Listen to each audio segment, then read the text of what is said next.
Dios les bendiga a todos. Hoy estamos en la lección número 25. Esta lección es la continuación de la lección 24. Estamos todavía estudiando al profeta Zacarías y habíamos dicho que Zacarías y Ageo habían bajado con Zorobabel, que era un líder político judío, hebreo, para la reconstrucción básicamente del templo. Y les habíamos dicho que empezaron, perdieron el ánimo y entonces empezaron a hacer sus casas, sus asuntos primero y dejaron las cosas del Señor después. Eso fue una de las lecciones que cogimos, ¿no? Donde Ageo se levanta como profeta y empieza a llamar, ¿no? A reprender y llamar, decir, Dios no puede estar en segundo lugar, tú debes ser primero, tu casa es segundo lugar, Dios es primero. Eso es básicamente en palabras sencillas. Junto con Ageo estaba el profeta Zacarías, que también exhortaba al pueblo con profecías para que se levantara a levantar el templo y lo construyeran. Zacarías también hace mucho énfasis en la santidad, que fue lo que vimos en la lección 24, donde Zacarías habla aquí con el sacerdote Josué, le cambia las vestiduras viles, les pone vestiduras de gala y entonces lo cambia, ¿no?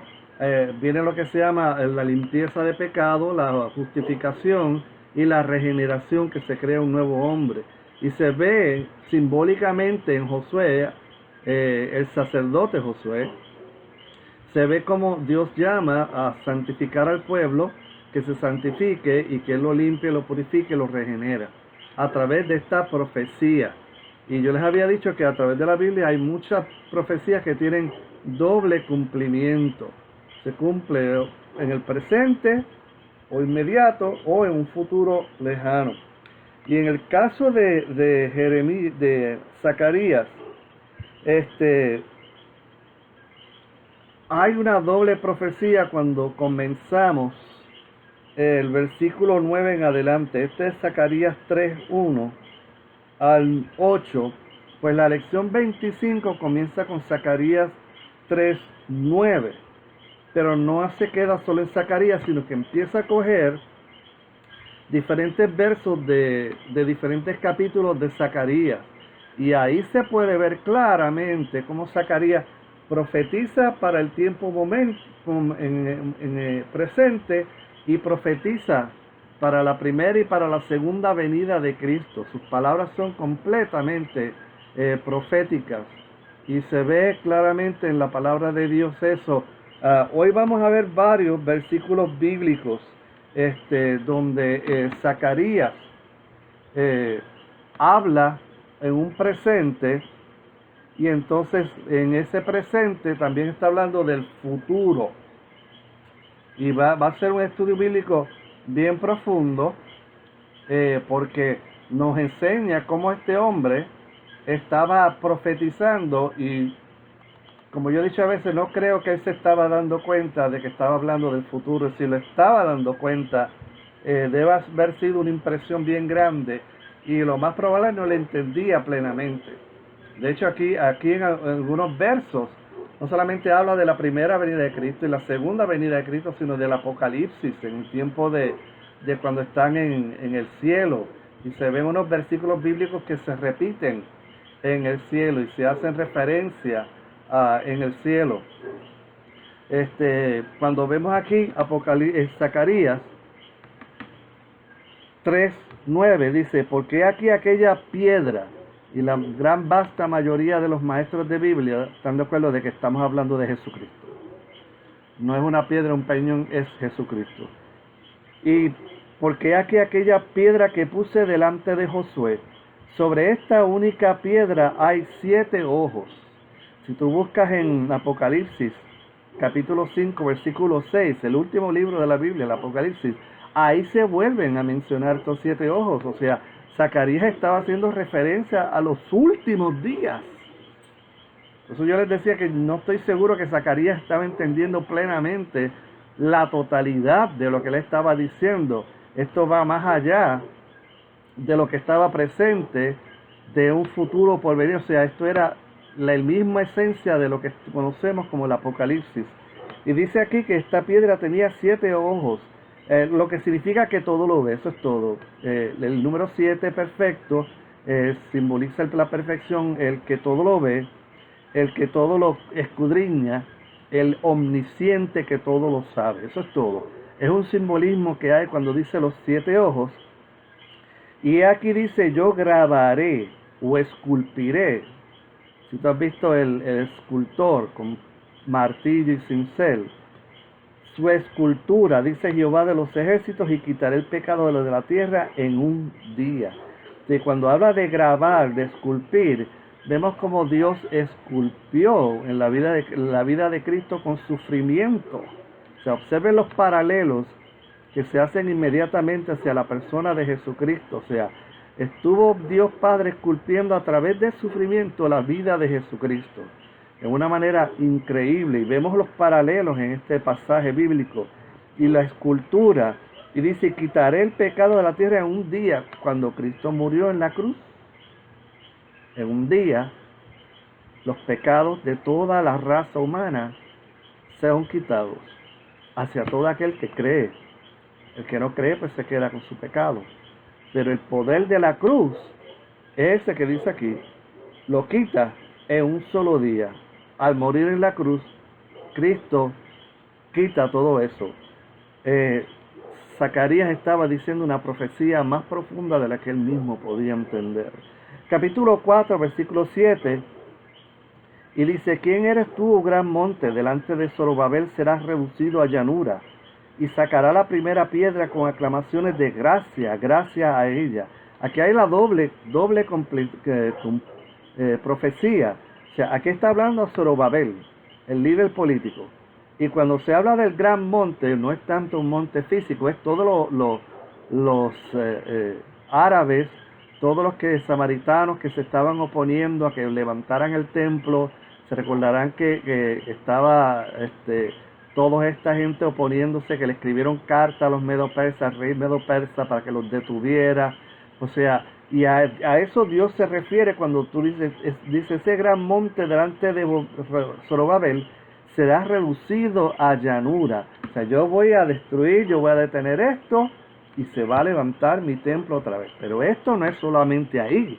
Esta es la doble profecía, donde se establece que Dios volverá a establecer el templo de Dios en Jerusalén, que ahora mismo no existe, y toda la oposición que va a haber, Él lo va a aplastar. Ese monte se va a allanar, va a haber contratiempos, va a haber peleas. Si ustedes saben muy bien, ahí están los árabes con su famosa mezquita de Omán, la cual no van a tolerar que sea removida.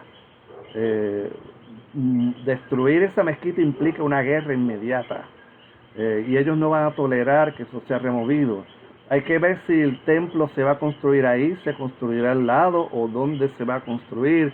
Yo no voy a entrar en ese detalle, pero definitivamente Dios va a callar esas voces, porque estamos hablando de un posible conflicto otra vez entre judíos y palestinos, una constante guerra, y el mundo, las naciones, va a criticar a Israel por tratar de crear tanto problema. O sea, si el lugar para levantar el templo es justo al lado de la mezquita, créanme que a nivel mundial van a estar las críticas.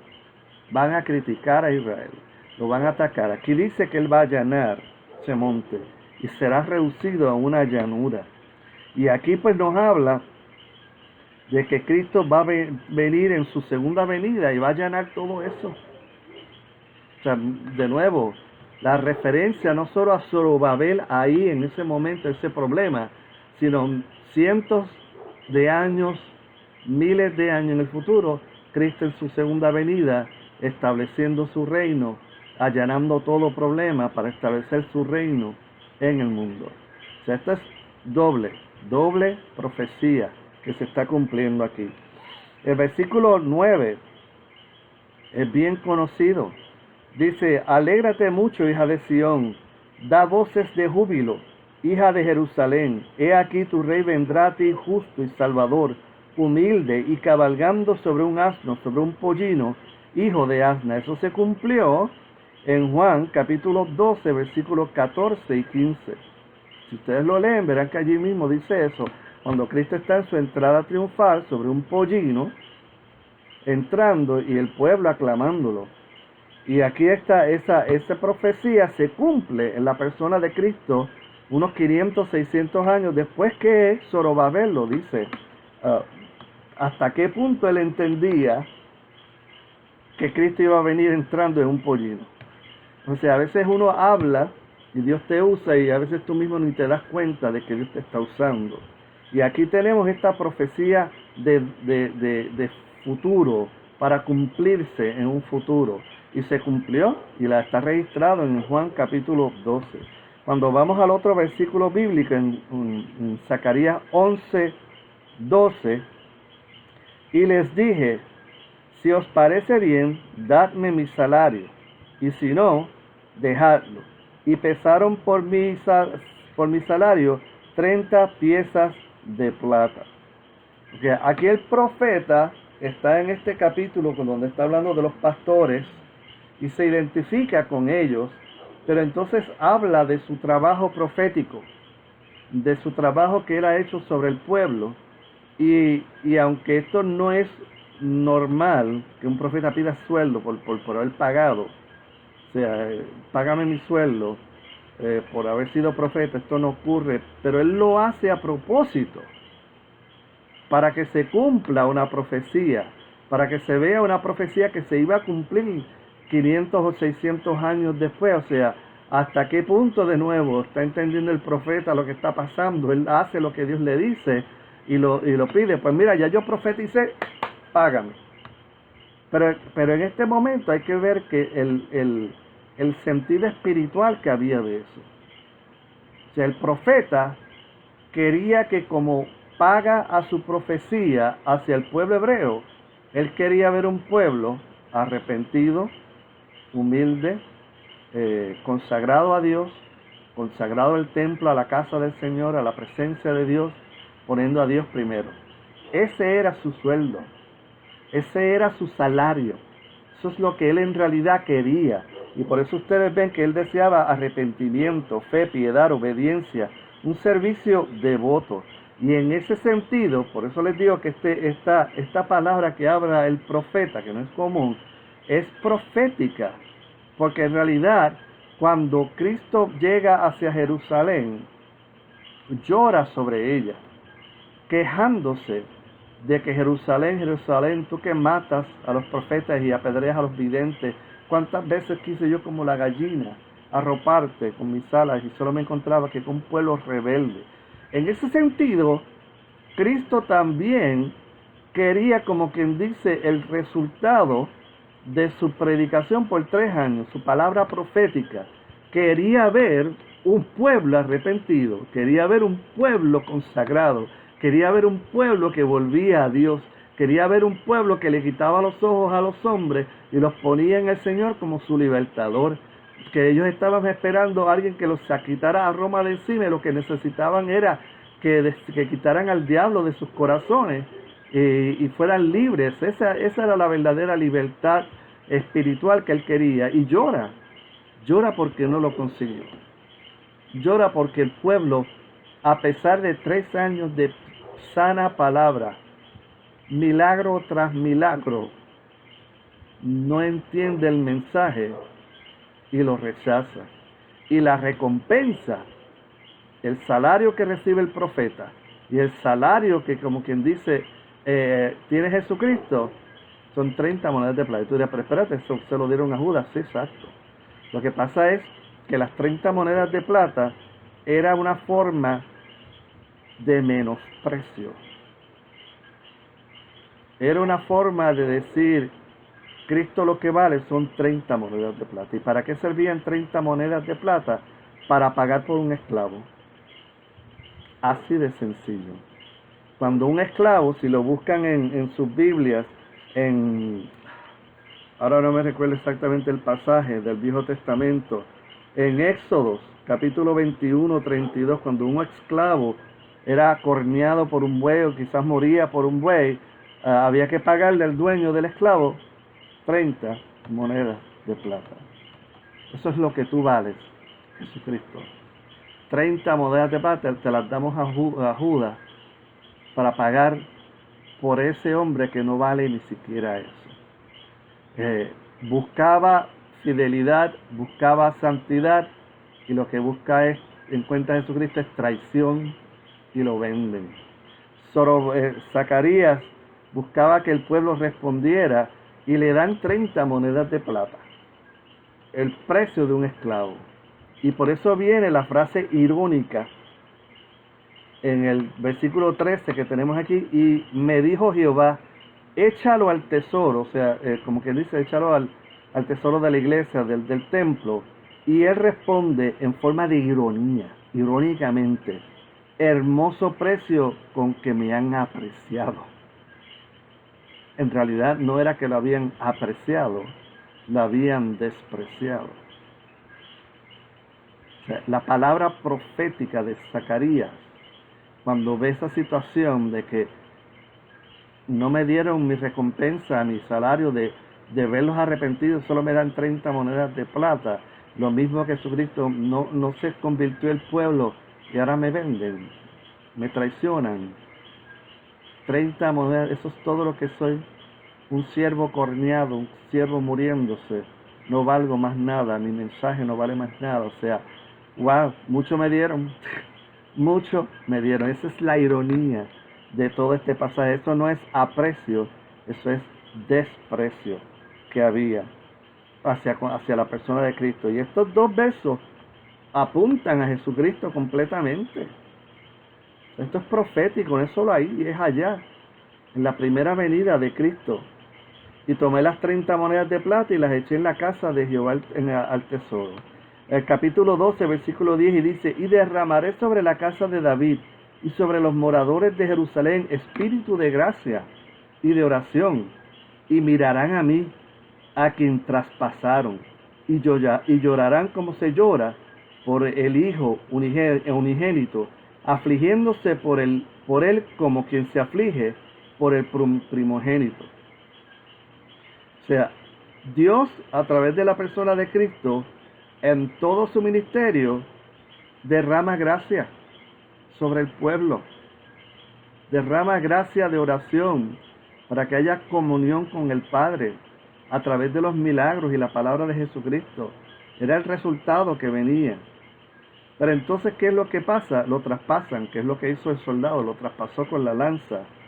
Y entonces, en forma profética, de nuevo, estos son pasajes que se encuentran como en Apocalipsis. Llorarán cuando vean al traspasado, ¿sabe? Al final de la gran tribulación, nos habla de esto. Esto creo que lo estudiamos nosotros en la sección de Apocalipsis. Llorarán aquel que traspasaron, porque he aquí lo habíamos rechazado. Lo vendimos, lo despreciamos, lo tuvimos como nada. Y resulta que este era un primogénito, mi primogénito.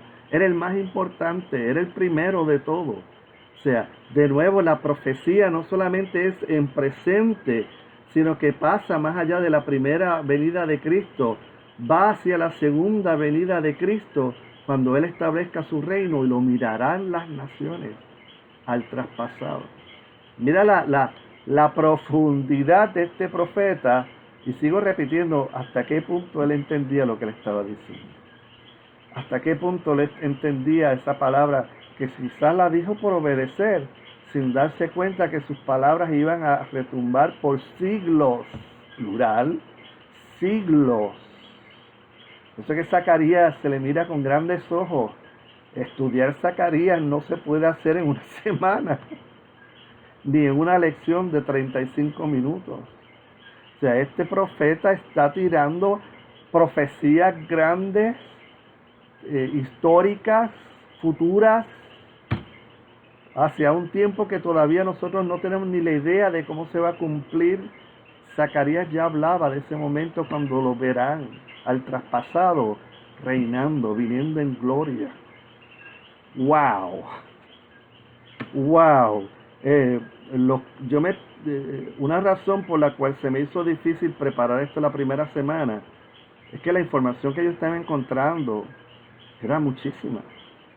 O sea, los comentarios que hay sobre este libro, sobre estos versos, son páginas y páginas de un solo verso.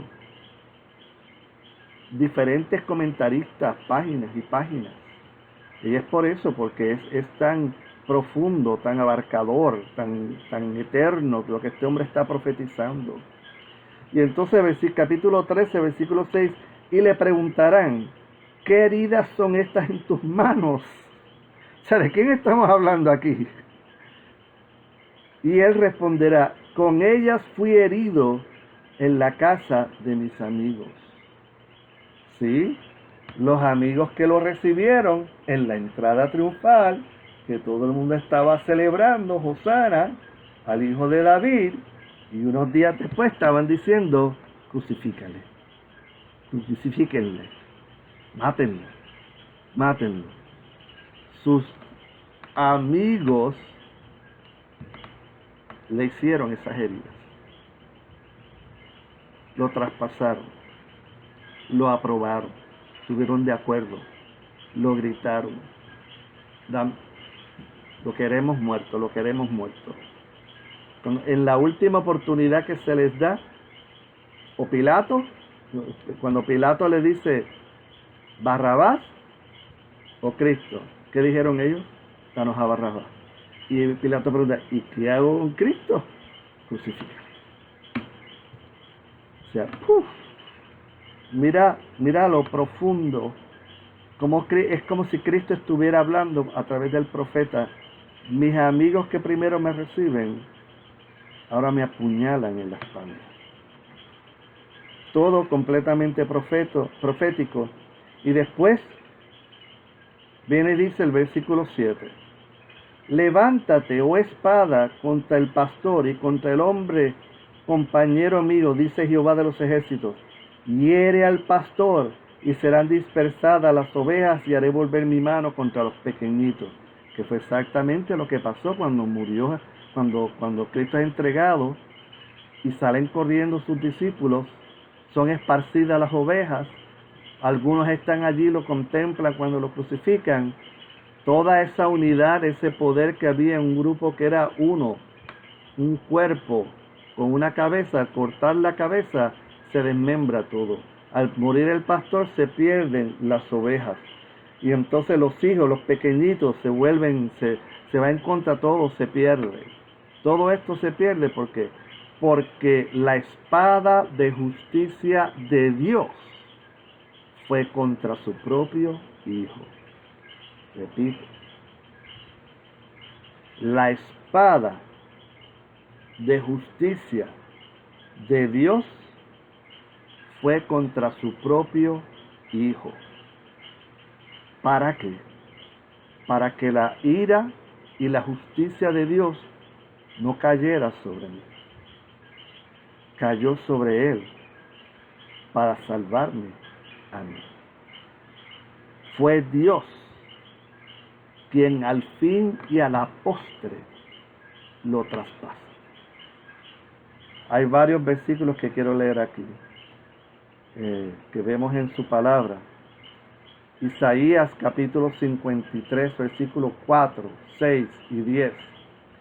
Ciertamente llevó él nuestras enfermedades y sufrió nuestros dolores, y nosotros le tuvimos por azotado, por herido de Dios y abatido. Lo tuvimos como si Dios mismo lo hubiera herido. Eso es correcto.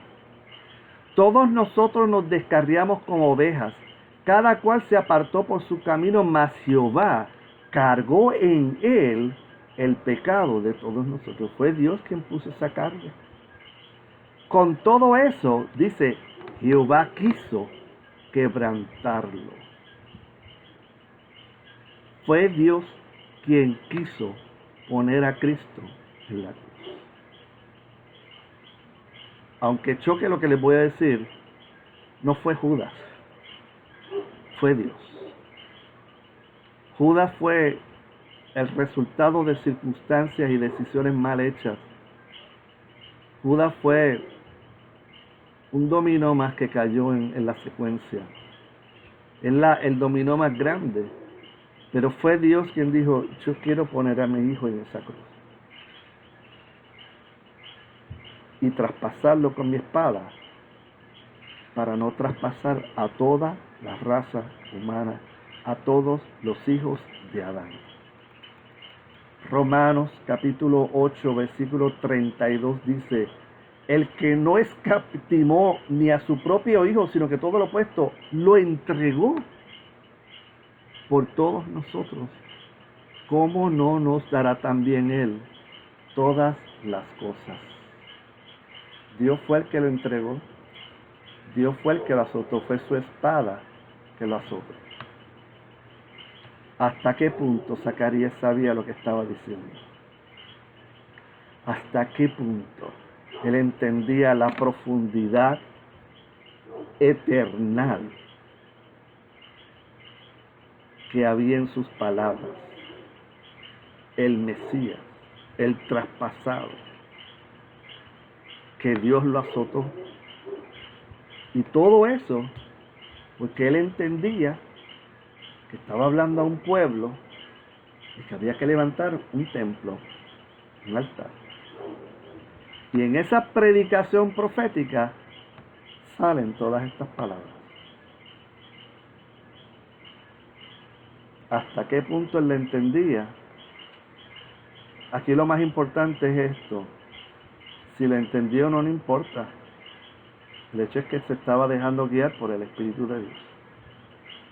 Lo mismo que puede pasar contigo y conmigo, que al dejarnos usar por Dios, un alma se puede salvar y yo quizás ni siquiera me voy a dar cuenta. Un alma se puede acercar a Dios y yo quizás ni siquiera podré decir me lo gané. No lo podremos decir. Porque hay momentos que cuando nos entregamos a la voluntad de Dios, Dios obra en mí y a través de mí, más allá de lo presente que podemos ver. Más allá de lo que está evidente y palpable y podemos tocar. Más allá de lo que nos imaginamos o pensamos. Porque así es la obra de Dios. Zacarías es eso. Es un profeta de una profundidad histórica, una profundidad eterna, una profundidad espiritual que no tienen muchos otros profetas. Si bien es cierto que todo profeta era un profeta, un tipo de Cristo y tenía siempre alguna palabra que tipificaba a Cristo, Zacarías fue bien impresionante en sus palabras para un pueblo, para todo un mundo entero. Dios les bendiga a todos.